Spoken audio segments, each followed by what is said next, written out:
और चलिए अगली खबर का रुख करेंगे। अंबाला से खबर आ रही है। कैबिनेट मंत्री अनिल विज का बयान सामने आया है। निकाय चुनाव में बीजेपी की जीत पर उन्होंने कहा कि बीजेपी की कार्यप्रणाली पर जनता ने मोहर लगाई है। हरियाणा सरकार अच्छा काम कर रही है, अनिल विज ने कहा। पेपर लीक मामले पर भी प्रतिक्रिया दी है। पेपर लीक का सबको दुख है, विज ने कहा। केंद्र सरकार सीबीआई से जांच करवा रही है। बहुत लोग पकड़े जा चुके हैं। ऐसी कार्रवाई होगी कि कोई सोच नहीं पाएगा। शहीद स्मारक पर तिरंगा ध्वज लहराएगा। तिरंगा सबसे ऊंचे स्थान पर ही लगेगा। 210 फुट का तिरंगा लगाया जाएगा। तो कैबिनेट मंत्री अनिल विज ने नीट परीक्षा की पेपर लीक को लेकर बीजेपी के नेतृत्व वाली एनडीए सरकार पर आरोप लगाने पर कड़ी प्रतिक्रिया दी है और कहा कि पेपर लीक हुआ है, सबको इसका दुख है, लेकिन केंद्र सरकार बिना किसी देरी के सीबीआई से जांच करवा रही है और बहुत लोग पकड़े जा चुके हैं। उम्मीद है कि इस बार ऐसी कार्रवाई होगी कि इसके बाद पेपर लीक करने के बारे में कोई सोचेगा भी नहीं।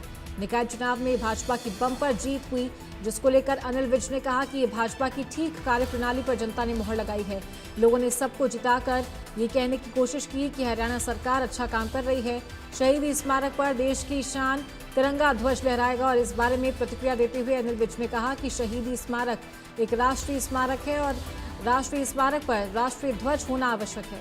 और भारत के फ्लैग कोड के मुताबिक तिरंगा सबसे ऊंचे स्थान पर ही लगाया जा सकता है और इसीलिए ये इतना बड़ा तिरंगा लगाया जा रहा है, जो 63 मीटर यानी कि 206 फुट के कमल के फूल वाले मेमोरियल टावर से भी ऊंचा 210 फुट का लगाया जाएगा।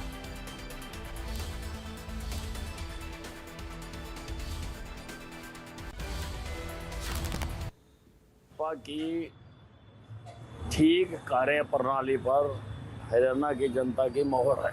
लोगों ने सबको जिताकर यह कहने की कोशिश की है कि हरियाणा सरकार ठीक काम कर रही है। देखिए, पेपर लीक हुआ है, उसका सबको दुख है, लेकिन केंद्रीय सरकार बिना समय गंवाए उसकी सीबीआई की जांच कराई है और बहुत लोग पकड़े जा चुके हैं। और मुझे उम्मीद है कि इस बार ऐसी कार्रवाई हो जाएगी कि आइंदा कोई पेपर लीक करने की सोचा भी नहीं करेगा। शहीदी स्मारक एक राष्ट्रीय स्मारक है और राष्ट्रीय स्मारक में राष्ट्रीय तिरंगा होना आवश्यक है